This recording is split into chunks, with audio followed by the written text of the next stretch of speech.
ஆகிய எல்லாம் வல்ல ஏக இறைவனாம் அல்லாஹ்வை போற்றி புகழ்ந்தவனாக முஸ்லிம்கள் உள்ளிட்ட ஒடுக்கப்பட்ட மக்களின் உரிமைகள் பாதுகாப்பு பேரியக்கமான தமிழ்நாடு முஸ்லிம் முன்னேற்றக் கழகம் மற்றும் மனிதநேய மக்கள் கட்சியின் சார்பில் திண்டிவனத்தில் இஸ்லாமியர்களுக்கு சொந்தமான வக்ஃப் சொத்தை 99 வருட குத்தகை முடிந்த நிலையில் அதனை திரும்ப வக்ஃப் வாரியத்திடமே ஒப்படை. வக்ஃப் வாரியமே அந்த இடத்தில் முஸ்லிம்களுடைய கல்வி மேம்பாட்டுக்காக முஸ்லிம் பெண்களுக்கான ஓரியண்டல் பள்ளியை அமைத்திடு என்ற கோரிக்கையை வலியுறுத்தி நடத்தப்படுகின்ற இந்த கோரிக்கை ஆர்ப்பாட்டத்தினுடைய தலைவர், இந்த மாவட்டத்தினுடைய தலைவர் அன்பு சகோதரர் எம்.ஒய். முஸ்தாக்தீன் அவர்களே, தெற்கு மாவட்டத்தினுடைய தலைவர் சகோதரர் ஃபசல் முகமது அவர்களே, இந்த நிகழ்விலே கலந்து கொண்டிருக்கக்கூடிய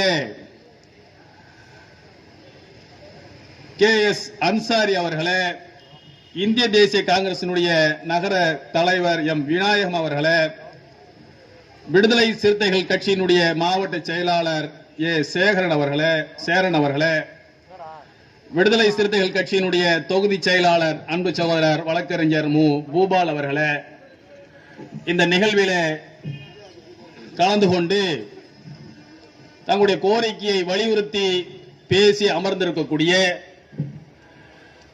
இந்த இடத்தில் வக்ஃப் இடத்தில் ஒரு கோவிலை கட்டக்கூடிய முயற்சியை முறியடிப்பதற்காக தொடர்ந்து போராடி சிறை சென்ற போராடிய வழக்கை சந்தித்த திண்டிவனத்தினுடைய மதிப்புக்கும் மரியாதைக்கும் உரிய பேராசிரியர் கல்விமணி அவர்களே, இந்த நிகழ்விலே கலந்து கொண்டிருக்கக்கூடிய இந்திய யூனியன் முஸ்லீம் லீக்கினுடைய நகர தலைவர் மௌலவி சாகுல் அமீத் மன்பை அவர்களே, முஸ்லீம் மக்கள் கழகத்தினுடைய நிறுவன தலைவர் சாசு ஜைனுத்தீன் அவர்களே, மாமகவுடைய மாவட்ட செயலாளர் கே. சான்பாசா அவர்களே, மாவட்ட செயலாளர் பொறுப்பு வகிக்கக்கூடிய சையத் உஸ்மான் அவர்களே, மாவட்ட துணைத் தலைவர் அலாவுத்தீன் உள்ளிட்ட சகோதரர்களே, இந்த நிகழ்விலே பங்கேற்றிருக்கக்கூடிய கடலூர் தெற்கு மாவட்டத்தினுடைய செயலாளர் புவனை சவுக்கத் அவர்களே, நன்றி உரையாற்ற இருக்கின்ற நகரத்தினுடைய தலைவர் TCM உசேன் அவர்களே, திரளாக குழுமி இருக்கக்கூடிய சகோதரர்களே, ஜமாத் பெரியவர்களே, சகோதரிகளே, வியாபார நண்பர்களே, உங்கள் அனைவர் மீதும் ஏக இறைவனின் சாந்தியும் சமாதானமும் ஒளியப்படட்டுமாக என்று பிரார்த்திக்கின்றேன். அஸ்ஸலாமு அலைக்கும் வரஹ்மத்துல்லாஹி வரகாத். அன்பார்ந்த சகோதரர்களே, திண்டிவனத்தினுடைய ஒரு மைய பகுதி, அந்த மைய பகுதியில் ஒரு 4.5 ஏக்கர் நிலம், அதில் 3.5 ஏக்கர் நிலம் சார்பு நீதிமன்றம் அமைந்திருந்தது. இன்னும் 1 ஏக்கர் நிலத்தில் தாலுகா அலுவலகமும் ஒரு சப்ஜெயிலும் இன்னும் செயல்பட்டுக் கொண்டிருக்கிறது. இப்போது நீதிமன்றம் அங்கிருந்து வேறு இடத்துக்கு மாற்றப்பட்டிருக்கூடிய சூழலில் அந்த இடத்தில் சமூக விரோத செயல்கள் நடைபெறுகிறது.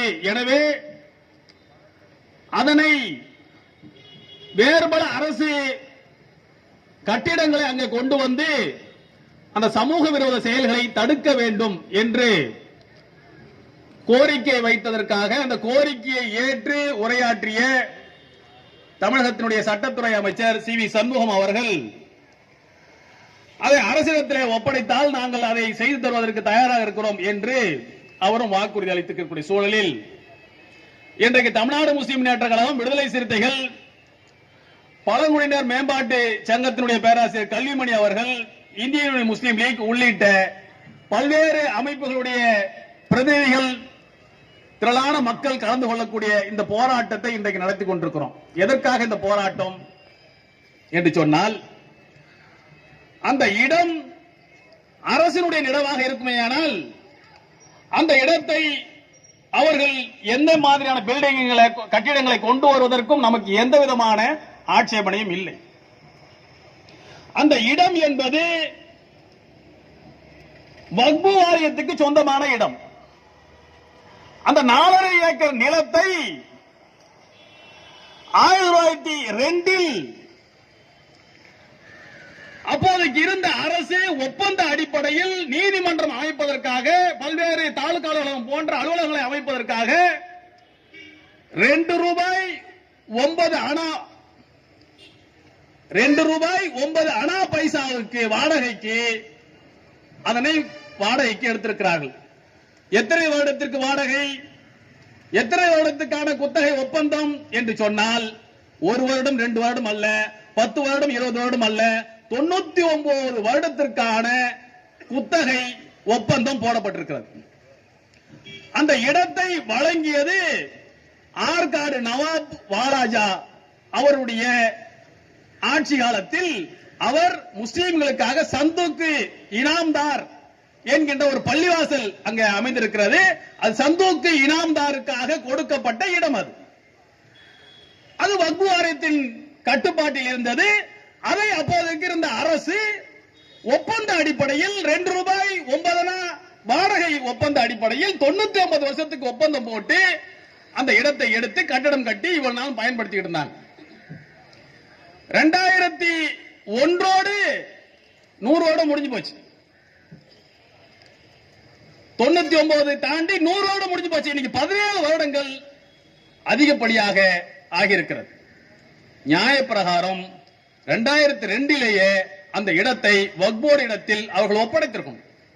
எந்த நிலையில் அந்த இடம் இருந்தாலும் அந்த இடத்தை வக்ஃப் வாரிய இடத்திடம் தமிழக அரசு ஒப்படைத்திருக்கும். ஒப்பந்தம் இன்னும் ஒப்படைக்காமல் இப்போது அந்த இடத்தில் இருந்த 3 ஏக்கர்ல இருந்த நீதிமன்றத்தை வேறு இடத்துக்கு மாற்றக்கூடிய சூழல்ல அந்த இடத்தை வேறு அரசு பயன்பாட்டுக்கு பயன்படுத்தணும்னு திட்டமிடுவதைத்தான் நாங்கள் எதிர்க்கிறோம். இந்த வக்புன்னு சொல்றோமே, இந்த வக்பு சொத்துனா என்ன? வக்பு என்று சொன்னால் அர்ப்பணித்தல், இறைவனுக்காக அல்லாஹ்வுக்காக அர்ப்பணிப்பது, கொடுப்பது என்ற அர்த்தம். இஸ்லாம் என்கின்ற இந்த மதம் அல்ல அது. அதைத்தான் நாம் மார்க்கம் என்று சொல்கிறோம். மார்க்கம் என்றால் வழி, பாதை. ஆக ஒரு வழிகாட்டுதலை இஸ்லாம் எல்லாவற்றுக்கும் வழங்கியிருக்கிறது. எல்லா வகையான செயல்பாட்டுக்கும், திருமணம் எப்படி செய்வது, கல்வி எப்படி கற்பது, சொத்துக்களை எப்படி சேர்ப்பது, எப்படி செலவழிப்பது, பெற்றோரை எப்படி பேணுவது, சக மனிதர்களோடு எப்படி நடந்து கொள்வது, சாலையை எப்படி பராமரிப்பது, இப்படி எல்லா வகைக்குமே இஸ்லாம் ஒரு வாழ்வியல் வழிகாட்டி மார்க்கமாக செயல்பட்டிருக்கிறது. இஸ்லாம் கண்மூடித்தனமாக இறைவனை வணங்கு அவ்வளவுதான் அப்படின்னு சொல்லல. இறைவனை வணங்குவது மனிதனுக்கு எப்படி கடமையோ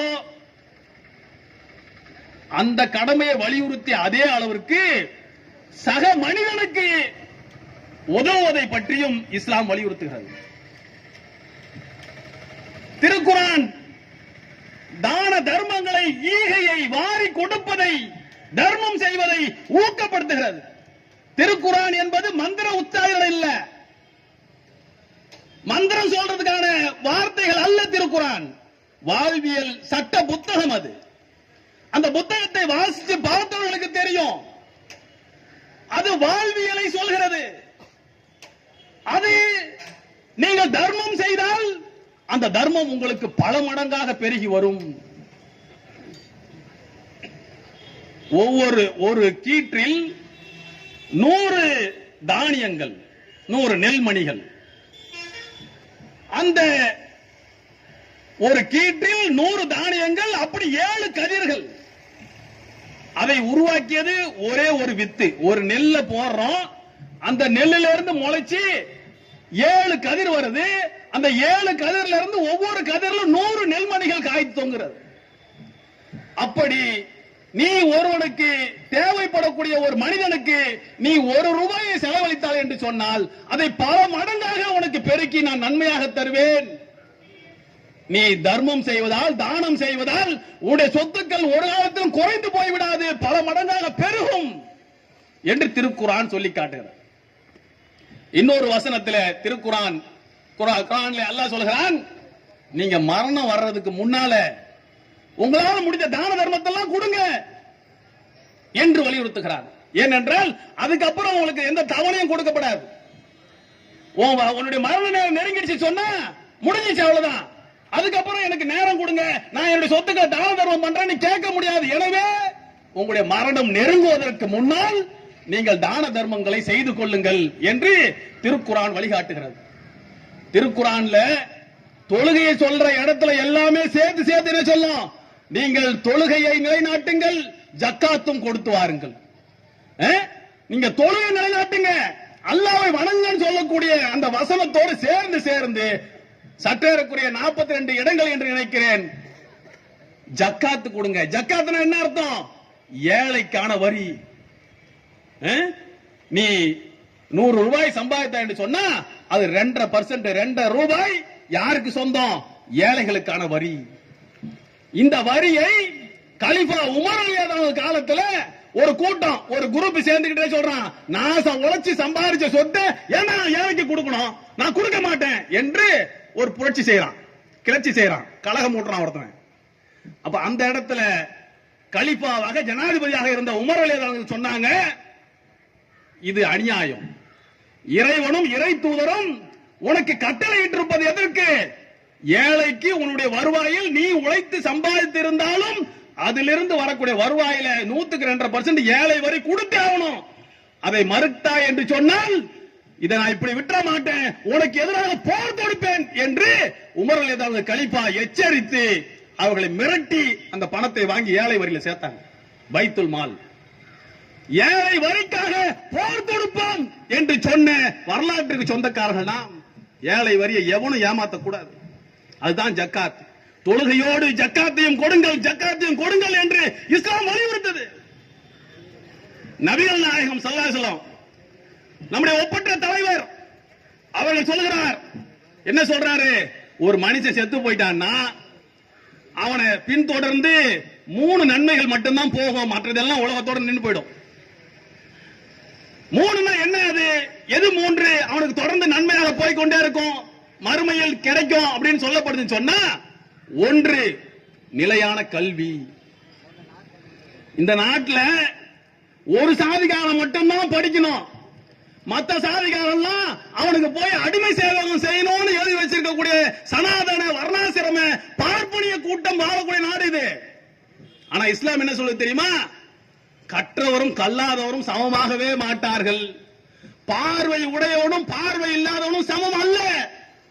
எனவே கல்வி கற்பது ஒவ்வொருத்தரும் கடமை என்று வலியுறுத்துகிறது. ஒவ்வொரு மனிதர் மீதும் கடமை, படிச்சே ஆகணும். அப்ப அந்த படிப்புக்காக யாரெல்லாம் உழைக்கிறாரோ, ஏதோ ஒரு ஊர்ல பிறந்தவர் நம்முடைய கல்விமணி அவர்கள் பேராசிரியர், இங்க வந்து இந்த ஊர்ல ஒடுங்கி கிடக்கக்கூடிய மக்களை கல்வி வழியாக அவர்களை உயர்த்துவதற்காக ஒரு பெரும் முயற்சி எடுத்து சொன்னார் பாருங்க. யாரோ ஒருவர், ஒரு முஸ்லிம் சகோதரர் உதவி போய் இன்றைக்கு அது பல கோடி ரூபாய் சொத்துக்களாக உருவாகி நிற்கிறது. சொத்துக்கள் ஒரு பக்கம், எத்தனை 1000 பேர் அதன் மூலமாக கல்வி அறிவு பெற்று இன்றைக்கு சமூகத்தில் ஒரு அந்தஸ்தா உயர்ந்திருப்பான். இஸ்லாம் எதை சொல்கிறது என்று சொன்னால் இந்த பணிகளை சொல்கிறது. நீ கல்வியை நிரந்தரமாக இது போன்ற கல்வி கூடங்களை உருவாக்கி வைத்து விட்டு சென்றாய் என்று சொன்னால் அதிலிருந்து படித்து விட்டு வரக்கூடியவருடைய நன்மை எல்லாம் இறந்து போன உனக்கு நாளை மறுமையில வந்து கொண்டே இருக்கும். ஒரு விழிப்புணர்வு ஊட்டக்கூடிய வகை ஒரு புத்தகம் எழுதி வைத்து விட்டு போகிறாய். அந்த புத்தகத்தை படித்து எவனெல்லாம் விழிப்புணர்வு கொள்கிறானோ அந்த நன்மை உனக்கு மறுமையில் வந்து சேரும். ஆக நிரந்தர கல்வி, நீ செத்து போனாலும் நீ மரணித்து விட்டாலும் உன்னுடைய செயல்பாட்டால் இங்க இயங்கக்கூடிய கல்வி, நிரந்தர கல்வியின் மூலமாக உனக்கு நன்மை வரும். இரண்டாவது நிரந்தர தர்மம், ஒரு ட்ரஸ்ட் உருவாக்குறது, அல்லது ஒரு பெரும் பொருளாதாரத்தை ஒரு இடத்துல கொடுத்து இதை வைத்து இந்தந்த பணிகளுக்கு செய்யுங்க, ஏழை எளியவர்களுக்கு அவர்களுடைய வறிய நிலையை போக்குவதற்காக கடன் கொடுங்க, திருமணங்கள் செய்து வையுங்கள், இப்படி பல்வேறு பணிகளை ஆதரவற்றவர்கள், முதியோர்கள், விதவைகள் இவர்கள் எல்லாம் வருவாங்க.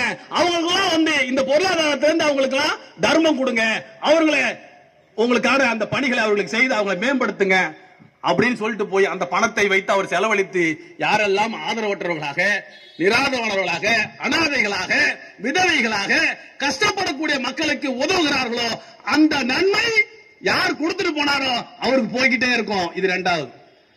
மூன்றாவது, நல்ல பிள்ளைகளை வளர்த்து விட்டு போங்க. அந்த நல்ல பிள்ளைகள், அந்த வாரிசுகள் செய்யக்கூடிய நன்மை இருக்கு பாருங்க, அந்த பிள்ளைகளோட வாரிசு செய்யக்கூடிய அந்த அவருடைய வாரிசுகள் பிள்ளைகள் செய்யக்கூடிய நன்மைகள் உனக்கு வந்து சேரும். அப்ப நிலையான கல்வி, நிரந்தர இந்த தர்மம், மூன்றாவதாக நல்ல செயல்களை செய்யக்கூடிய வாரிசுகள், இந்த மூணு நன்மை மட்டும்தான் உன்னை போய் சேரும் அப்படின்னு இஸ்லாம் கல்வியை, தர்மத்தை வலியுறுத்துகிறது. அந்த காலங்கள்ல ஹஜ்ஜிக்கு போறாங்க வச்சுங்க. இப்ப ஹஜ்ஜின்னு சொன்னா சென்னைக்கு போய் 4 மணி நேரம் தான் நேரா போய் மக்காவில் இறங்கிடுவோம், ஜித்தாவில் இறங்கிடுவோம். 4 மணி நேர பிரயாணம் தான் ரொம்ப இலகுவா இருக்கு. அந்த காலங்களில் ஏரோப்ளேனே இல்லாத, விமானங்களே இல்லாத காலகட்டத்தில் ஹஜ்ஜிக்கு எப்படி போனாங்க? கடல் வழியாக போவார்கள். கடல் வழியாக பயணம் என்பது மிகவும் நெருக்கடி, ஆபத்தான பயணம். அப்ப என்ன செய்வாங்க சொன்னா, நமக்கு நாளைக்கு மறுமையில இறைவனிடத்தில் நன்மை கிடைக்க வேண்டுவதற்காக வேண்டிய முஸ்லிம்கள் தங்களுடைய சொத்துக்களை வக்ஃப் செய்து விட்டு ஹஜ்ஜிக்கு போனாங்க. திரும்பி வருவோமோ வரமாட்டோமோ, போய் திரும்புவது என்பது நடக்குமோ நடக்காதோ, போயிட்டு அங்க மௌத்தாயிட்டாலும் நமக்கு இந்த சொத்துக்களால் நமக்கு நன்மை கிடைக்கும் என்பதற்காக வேண்டி ஏழை எளிய மக்கள், அனாதைகள், நல்ல பணிகளுக்காக, மருத்துவமனைகளுக்காக, கல்வி நிறுவனங்களுக்காக நீங்கள் கொடுங்கள் என்று கொடுத்து விட்டு ஹஜ்ஜிக்கு போனார்கள் என்று வரலாறு பதிவு செய்து வைத்திருக்கிறார். இதையெல்லாம் நபிகள் நாயகம் ஸல்லல்லாஹு அலைஹி வஸல்லம் அவர்களும் இறை தூதரும் இறைவனுடைய வேதமும் வலியுறுத்திய காரணத்தால் நம்முடைய முன்னோர்கள் என்ன செஞ்சாங்க? இந்த முஸ்லிம்களுடைய முன்னோர்கள் தனிநபர்கள் தங்களுடைய உழைத்து சம்பாதித்த சொத்துக்களை அர்ப்பணிப்பு செய்தார்கள். அந்த வக்ஃப் அர்ப்பணிப்பை ஒருங்கிணைத்து செயல்படக்கூடிய ஒரு வாரியம் தான் இந்த வக்ஃப் வாரியம். இது முதல்ல உமர் ரலியல்லாஹு காலத்துல உருவானது. அதனுடைய தொன்று தொட்டு எல்லா நாடுகளிலும் இப்படி இந்த சொத்துக்களை பராமரிப்பதற்காக வேண்டிய இந்த வாரியங்கள், இது போன்ற அமைப்பு செயல்பட்டுக் கொண்டிருக்கிறது. இந்தியாவில் தமிழகத்தில் இந்த வக்ஃப் வாரியமாக இது செயல்படுது. அப்படி தனிநபர்கள், அதே போன்று அரசு அதிகாரங்கள்ல நவாப்புகளை போன்றவர்கள், குறுநில மன்னர்கள், இவர்களிடத்தில் அதிகாரம் வரும்போது இதன் மூலமாக நன்மை சம்பாதிக்க வேண்டும் என்பதற்காக வேண்டி இப்படி கொடுத்த சொத்துக்கள் ஒரு வகையான சொத்து தான் எது? திண்டிவனத்தில் இருக்கக்கூடிய இந்த 4.5 ஏக்கர் சொத்து. அப்போ மக்களுடைய மேம்பாட்டுக்காக, நன்மைக்காக, இந்த சமூகம் மேம்பட வேண்டும் என்பதற்காக வேண்டி கொடுக்கப்பட்ட சொத்து தான் வக்ஃப் சொத்து. இது இந்தியா முழுக்க பல்லாயிரக்கணக்கான லட்சம் ஏக்கர் நிலங்கள் இருக்கிறது. நீதிபதி கோபால் சிங் கமிஷன் 1977 இந்திரா காந்தியால் அமைக்கப்பட்டு 80 கொடுக்கப்பட்ட அந்த கமிஷனுடைய அறிக்கையும், அதே போன்று 2006 நீதிபதி ராஜேந்திர சச்சார் அவர்கள் கொடுத்த, சச்சார் தலைமையிலான குழு ஆய்வு செய்து கொடுத்த சச்சார் குழு, நீதிபதி ராஜேந்திர சச்சாருடைய ஆய்வறிக்கையும் சொல்லக்கூடிய செய்தி என்னன்னு சொன்னா, இந்த மக்களுடைய ஏழ்மை, முஸ்லிம்களுடைய நிலை என்ன தெரியுமா? இந்த நாட்டில் வாழக்கூடிய தாழ்த்தப்பட்ட நிலை மக்களை விட கீழான நிலையில் இந்த முஸ்லிம் சமூகம் பெருவாரியான மாநிலங்களில் வாழ்ந்து கொண்டிருக்கிறார்கள் என்று அரசினுடைய புள்ளி விவரம் சொல்லுது. ஏதோ எடுத்தேன் கவித்தேன் மேடையில முஸ்லிம்கள் பேசக்கூடிய பேச்சு அல்ல, ஒரு ஆய்வறிக்கை. நீதிபதி ராஜேந்திர சச்சார் ஒவ்வொரு அரசு அலுவலகங்களிலும் ஆய்வு செய்து கொடுத்த ஆய்வறிக்கை, ஆவணங்களின் அடிப்படையில் எடுக்கப்பட்ட ஆய்வறிக்கை. அப்படி கொடுக்கப்பட்ட அந்த ஆய்வறிக்கை சொல்லக்கூடிய செய்தி, ஆண்டாண்டு காலமாக ஒடுக்கி வைக்கப்பட்டிருக்கூடிய தாழ்த்தப்பட்ட மக்களை விட கீழான நிலையில் முஸ்லிம்கள் வாழ்கிறார்கள். இந்த செய்தியை சொன்ன சச்சார் இன்னொரு செய்தியை சொல்கிறார். இவர்களுடைய வக்பு சொத்துக்கள் இருக்கிறதே, இந்த லட்சக்கணக்கான ஏக்கர் சொத்துக்களை முறையாக அவர்களிடத்தில் கொடுக்கப்பட்டாலே, பராமரிக்கப்பட்டாலே இவர்களுடைய சமூக பொருளாதார நிலை மேம்பட்டு விடும் சொல்றார். அப்ப அந்த அளவிற்கு ஆக்கிரமிக்கப்பட்ட நிலையில இன்றைக்கு இந்த வக்பு சொத்துக்கள் ஆங்காங்க இருந்து கொண்டிருக்கிறது. இன்றைக்கு நீதிமன்றம் இருந்த அந்த இடத்தை நியாயமாக, நியாயபூர்வமாக அரசு வக்பு வாரியத்திற்கு ஒப்படைக்கணும். இன்றைக்கு கல்வி, பெண் கல்வி, குறிப்பாக முஸ்லிம் சமூகத்தில் பெண்களுடைய கல்வி மிக குறைவாக இருக்கிறது. அதற்கு பல்வேறு காரணங்கள் இருக்கிறது. இன்னைக்கு திண்டிவனத்தில் எத்தனை ஆயிரம் பேர் இந்த நகரத்தில் மட்டும் வாழ்கிறார்கள், எந்தெந்த பகுதியிலெல்லாம் வாழ்கிறார்கள், திரட்சியாக வாழ்கிறார்கள் என்றெல்லாம் தெரியும். அதே 4.5 ஏக்கர் இருப்பதற்கு பக்கத்தில் ஒரு மிகப்பெரிய மஹல்லா முஸ்லிம்களுடைய ஜமாத் மக்கள் வாழக்கூடிய இந்த பகுதி ஃபுல்லா இருந்துகிட்டு இருக்கு. அங்கே முஸ்லிம் பெண்களுடைய கல்வி நிலையை ஆய்வு செய்தவர்களுக்கு தெரியும், மிகவும் மோசமான நிலை. ஆக நாம் என்ன சொல்றோம் சொன்னா, அதை மீட்டு தமுக கிட்ட கொடுத்துருங்க, நாங்க ஒரு அலுவலகம் கட்டி உட்கார்ந்து கேட்கல. இதெல்லாம் தமுகவுக்கான போராட்டம் அல்ல, இது தமுக கட்சி வாக்குறுதியாக நடத்தக்கூடிய போராட்டம் அல்ல, சமுதாயத்தினுடைய மேம்பாட்டுக்கான போராட்டம். சமுதாயத்திற்காக வேண்டிய எங்களுடைய முன்னோர்கள் கொடுத்த சொத்தை எங்களுக்கு குர்ஆன் சொல்லக்கூடிய போராட்டம். வேற எவன் சொத்தியா அல்ல, எங்க சொத்து, எங்களுக்காக எங்களுடைய முன்னோர்கள் எழுதி வைத்து விட்டு போன சொத்து. அந்த சொத்தை அன்றைக்கு ஒப்பந்தம் போட்டு 99 வருஷத்துக்கு வாங்கின இல்ல, ஒப்பந்தம் முடிஞ்சு போச்சு இல்ல, திருப்பி குடுறான்னு சொல்றோம். திருப்பி கொடு, எங்களுக்கு வேணும் அந்த சொத்து, அது எங்களுடைய சொத்து. அந்த சொத்துக்களை, நிலத்தை நாங்கள் ஒரு காலம் விட்டு தர முடியாது என்பதை சொல்வதற்காக இந்த ஆர்ப்பாட்டம். விட்டு தர மாட்டோம், அது எங்களுக்கானது. அதை மீட்டெடுப்பதற்காக அடுத்த கட்டம், அடுத்த கட்டம், அடுத்த கட்டம் என்ன என்பதை சிந்திப்பதற்கு நாங்கள் தயாராகிவிட்டோம். அந்த இடத்தில் ஒரு மகளிர் ஓரியண்டல் கல்லூரி, அரபி கல்லூரியெல்லாம் இல்ல, அதுல அரபி ஒரு லாங்குவேஜா இருக்கும், தமிழ் இருக்கும், கணிதம் இருக்கும், அறிவியல் இருக்கும், எல்லாம் இருக்கும். எப்படி கேவி கேந்திர வித்யாலய சமஸ்கிருதம், ஜெர்மனு, ஹிந்தி இதெல்லாம் ஒரு மொழியா வச்சிருக்காங்க கூட, அது மாதிரி இந்த ஓரியண்டல் பள்ளின்னு சொன்னா அதுல ஒரு அரபி, ஒரு லாங்குவேஜ், குர்ஆன் சொல்லி தருவாங்க, குர்ஆன் வகுப்புகள் ஒன்று நடக்கும். இந்த வகுப்போடு கூடிய அந்த ஓரியண்டல் பள்ளியை அரசே நிர்மாணித்து தர வேண்டும் என்ற கோரிக்கை நாங்கள் முன்வைக்கிறோம். இந்த கோரிக்கையை வக்பு வாரியம் செவிமடுக்க வேண்டும். அரசு துறை இதில் உடனடியாக கவனம் செலுத்த வேண்டும். தமிழக அரசும் சட்டத்துறை அமைச்சர் சி.வி. சண்முகம் அவர்களும் இதில் முழு கவனம் செலுத்தி அந்த இடத்தை வக்பு வாரியத்தில் ஒப்படைக்க வேண்டும். வக்பு வாரியம் உடனடியாக அதற்கான பணிகளை தொடங்க வேண்டும் என்ற கோரிக்கையை நாங்கள் முன்வைக்கின்றோம். என்ன, இந்த இடம் என்பது அரசனுடைய கட்டுப்பாட்டில் எடுத்து வேறு பயன்பாட்டுக்கு பயன்படுத்தக் கூடாது என்ற கோரிக்கையை நாங்கள் முன்வைக்கின்றோம். வேறு பயன்பாட்டுக்கு முடிஞ்சு போச்சு, 99 வருஷம் முடிஞ்சிச்சு. இப்போதைக்கு நாங்கள் தேவையுடன் இருக்கிறோம், மேம்பட்ட நிலையில் இருக்குது. இந்த சமுதாயத்திற்கு இடம் தேவையில்லை, எல்லா வகையிலும் நாங்கள் உயர்ந்திருக்கிறோம் என்று சொன்னால் பிரச்சனை இல்லை, அரசாங்கமே வச்சுக்கணும்னு சொல்லலாம். ஆனால் இந்த சமூகம் மிக மோசமான நிலையில் நசுக்கப்பட்டு கிடக்கிறோம், திட்டமிட்டு ஒடுக்கப்பட்டு கிடக்கிறோம். இந்த நாட்டில் கல்வி மறுக்கப்பட்ட சமூகமாக இந்த சமூகம் இருக்கிறது. அரசினுடைய எல்லா துறைகளிலும் இந்த சமூகம் ஒடுக்கப்பட்டு கிடக்கிறது.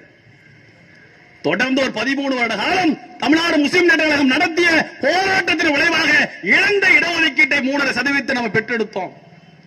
அந்த 3.5 விழுக்காடு இடஒதுக்கீட்டை வைத்து அங்கொன்றும் இங்கொன்றுமாக ஒரு சில பேர் வேலைகளுக்கு போயிட்டு இருக்கான். ஆக இந்த சமூகம் மேம்படுத்தப்பட வேண்டிய நிலையில் இருக்கிறது, கல்வி விழிப்புணர்வு பெற வேண்டிய நிலையில் இருக்கிறது. எனவே அந்த இடத்தை முஸ்லிம்களிடம் ஒப்படை, வக்போர்டிடம் ஒப்படை என்ற கோரிக்கையை நாம் முன்வைக்கின்றோம். வக்போர்டை பத்தி சொல்லி ஆகணும். வக்பு வாரியத்தை பொறுத்த வரைக்கும் இப்ப நம்முடைய மரியாதைக்குரிய அன்னூர் ராஜா அவர்கள் தலைவராக இருக்கிறார். அவர் மீது பெரிய குற்றச்சாட்டுகள் ஒன்றும் இல்லை. ஆனால் பொதுவாக வக்பு வாரியம் வேலையே பயிரை மேய்ந்த கதையாக, அதில் இருக்கக்கூடிய ஊழல் பெருச்சாளிகளே இந்த சொத்துக்களை கபலீகரம் செய்யக்கூடிய அதன் மூலம் வருமானம் பார்க்கக்கூடிய ஒரு மோசமான வேலையை செய்யக்கூடிய நாசகார சக்தியும் அதுக்குள்ள இருக்கான். நான் இல்லைன்னா மறுக்கல. இன்றைக்கு நாம் வைக்கக்கூடிய கோரிக்கை என்ன என்று சொன்னால், மக்களால் உங்களுக்கு வைக்கக்கூடிய கோரிக்கை, அது தமிழக அரசோ வக்ஃப் வாரியமோ இவங்கெல்லாம் எப்ப செயல்படுவாங்க தெரியுமா? ஒரு ஆர்ப்பாட்டம் நடத்திட்டு உடனே செயல்பட மாட்டாங்க. இது உங்களுடைய உரிமை. சொத்துக்கள் என்பது சாதாரண விஷயம் இல்ல. சாதாரண விஷயம், அது ஒரு அதிகாரம். அது ஒரு அதிகாரம். தாழ்த்தப்பட்ட சமுதாயத்திற்கு இந்த நாட்டில் சொத்தே கொடுக்காம அவங்களை அரசு நிலத்தில் புறம்போக்கில் வாழ வச்ச நாடா இந்த நாடு. இந்த நாட்டை புரிஞ்சுக்கீங்க முதல்ல. நீங்க அந்த சொத்துக்களை இல்லாமல் ஆக்கிய அந்த சமூகத்தை ஒடுக்கி வைத்திருந்த நாட்டில் ஒடுக்கி வச்சுக்கிட்டு இருக்கான் இன்னமும். அப்ப அந்த சொத்துக்கள் என்பது ஒரு அதிகாரம் என்பதை நீங்கள் எந்த சமூகம் அதிகாரமற்ற நிலையில் இருக்கிறீங்களோ நீங்க அடிமையா போயிடுவீங்க. அடிமையா போயிடுவீங்க. உங்களை கேட்க நாதி இருக்காது. என்ன வேணாலும் செய்வோம். அப்ப அந்த அதிகாரத்தை, நம்முடைய சொத்தை மீட்டெடுப்பதற்காக ஒரு உணர்வு மிக்க போராட்டங்களை அடுத்த கட்டம் முன்னேறணும், விட்டக்கூடாது.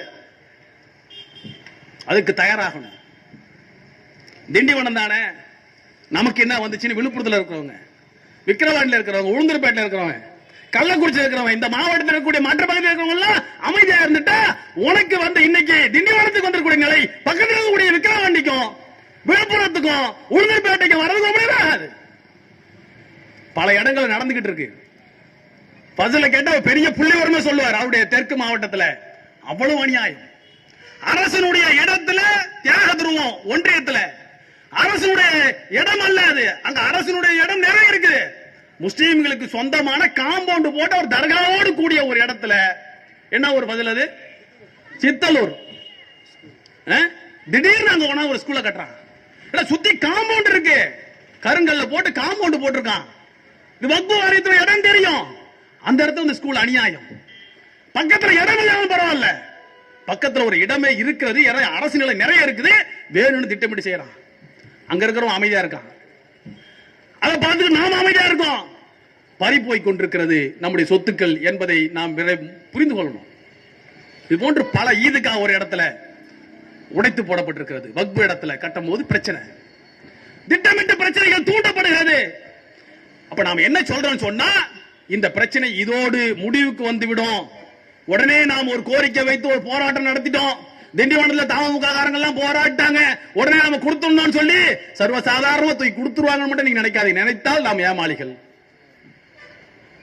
நாம் என்ன செய்ய வேண்டும் அடுத்த கட்டமாக என்று சொன்னால், இதை முறை பிரகாரம் வக்ஃப் வாரியத்திலே அதுக்கான மனு கொடுப்போம். தமிழக அரசினுடைய அமைச்சர் உள்ளிட்டவர்களுக்கு அதுக்கான மனுக்களை கொடுப்போம். அதன் பிறகும் அது கிடப்பிலே போடப்படுமே. ஆனால் முதல் கட்டமாக விழுப்புரம் மாவட்டத்தில் இருக்கக்கூடிய எல்லா கிராமங்களிலும் வக்ஃப் நில மீட்டெடுப்பு இயக்க பணிகளை தொடங்குவோம். ஒவ்வொரு கிராமமாக வக்ஃப் நிலம் என்று சொன்னால் எப்படி வந்தது, யார் கொடுத்தது, எதை போன்ற அர்ப்பணிப்புகளால் அந்த நிலங்கள் உருவானது, அது யாருக்கானது என்பதை அவர்களுக்கு விளக்கி சொல்வோம். உன்னுடைய சொத்து, அதை மீட்டெடுப்பதற்கு நீ திரண்டு வா என்று அவரிடத்தில் அறைகோல் விடுவோம், போராட்டம் முழக்கமிடுவோம். இது விழுப்புரம் மாவட்டத்துக்கானது. அதன் பிறகு ஒரு மிகப்பெரிய அளவில் ஒரு போராட்டத்தை இதே திண்டிவனம் மாநகரில் இப்படி அல்ல, திண்டிவனமே ஸ்தம்பிக்கக்கூடிய அளவுக்கு ஒரு மிகப்பெரிய போராட்டத்தை அடுத்த கட்டமாக நடத்துவோம்.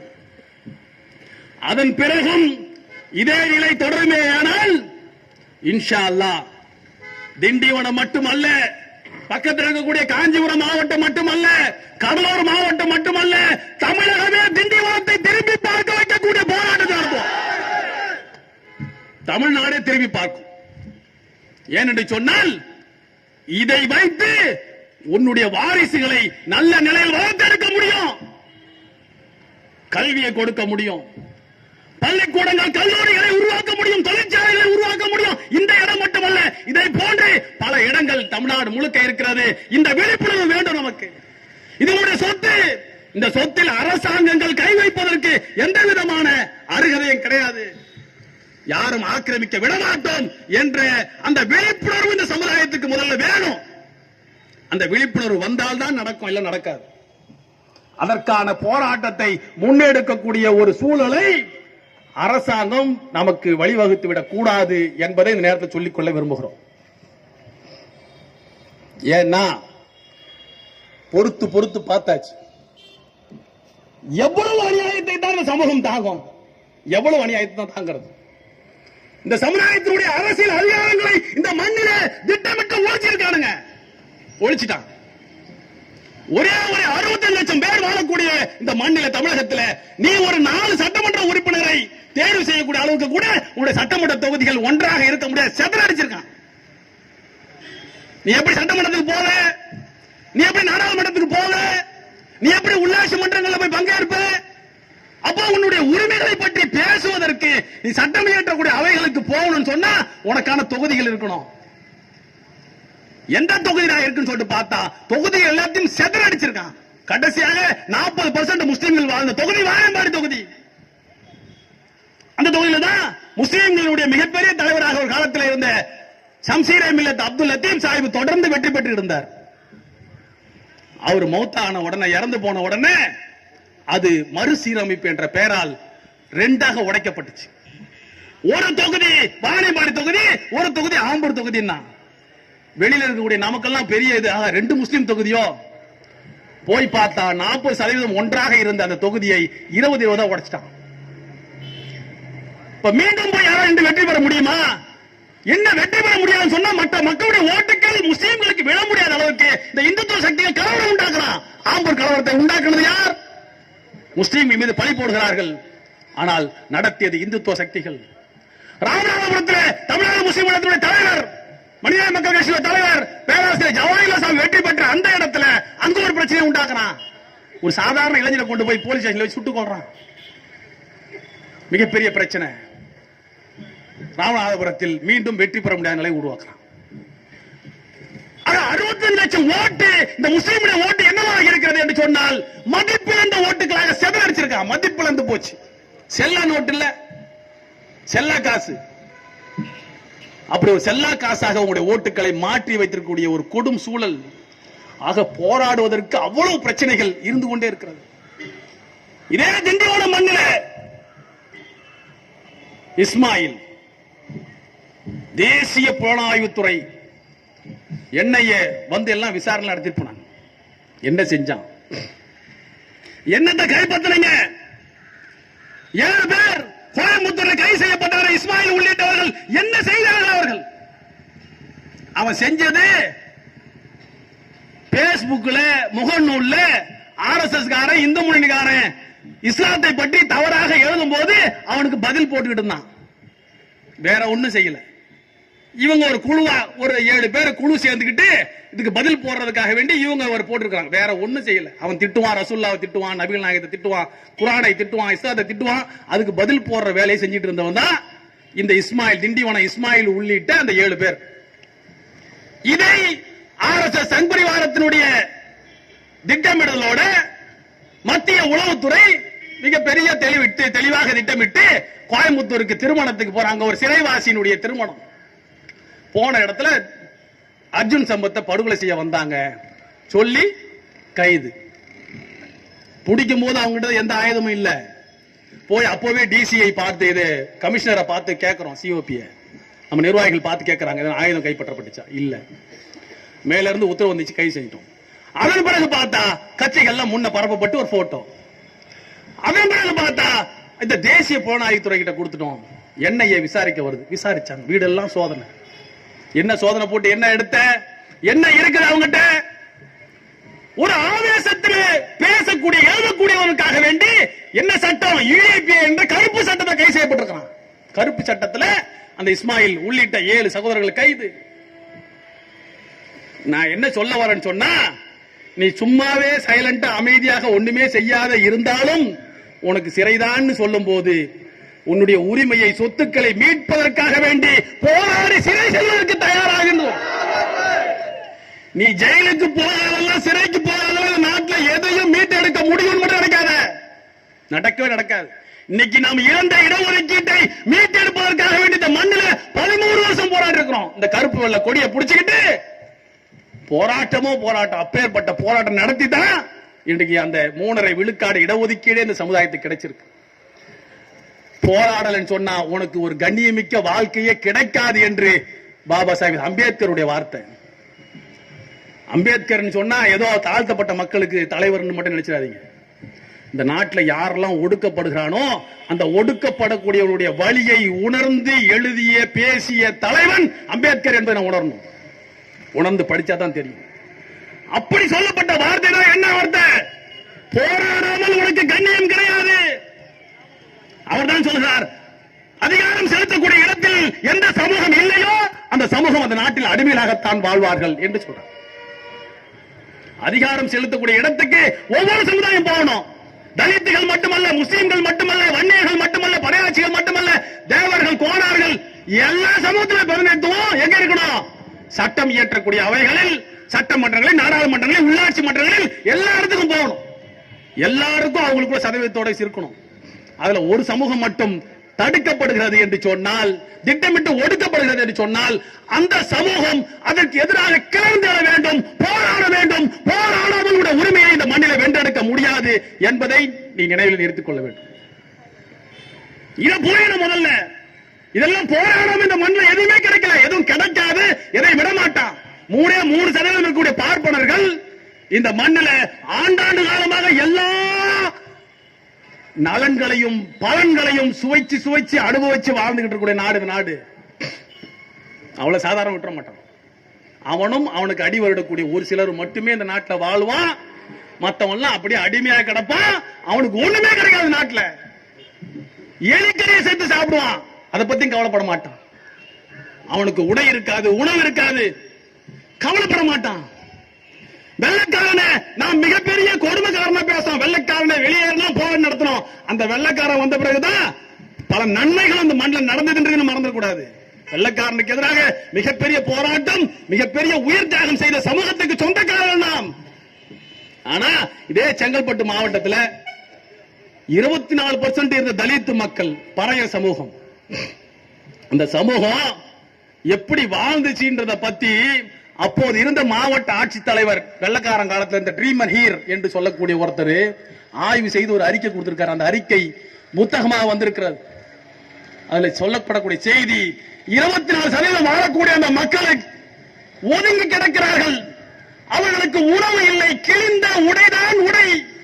உணவு என்ன தெரியுமா?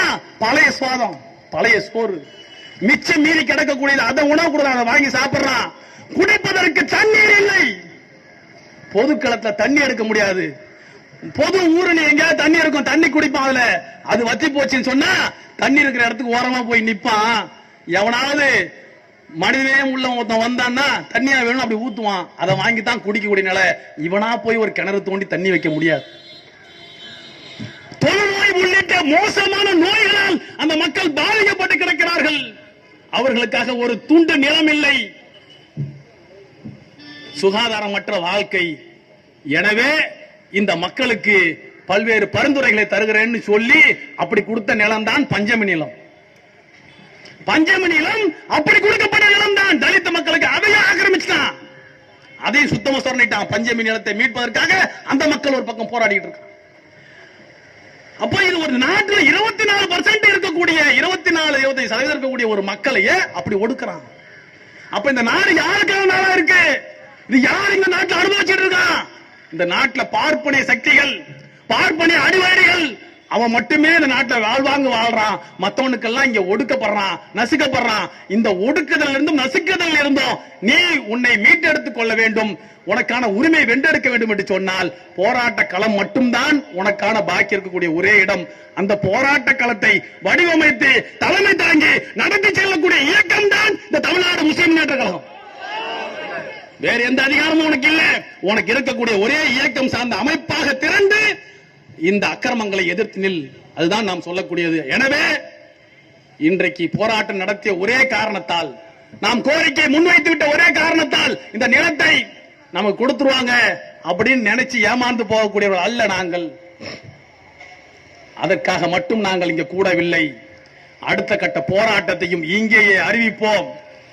இதற்கான வேலைகளை தொடங்குவோம். அப்படி கிடைக்கவில்லை என்று சொன்னால் மாவட்டம் தலைமை அளவில், மாநிலம் தலைமை அளவில் திண்டிவனத்தை நோக்கி திரண்டு வரக்கூடிய போராட்டத்தை விரைவில் அறிவிப்போம் என்பதை நேரத்தை தெரிவித்துக் கொண்டு, அதற்கான போராட்ட வீரங்களை வளர்க்கக்கூடிய வகையில திரட்டி வாருங்கள், அடுத்த களத்தை சந்திப்போம் என்று கூறி நிறைவு செய்கிறேன். நன்றி.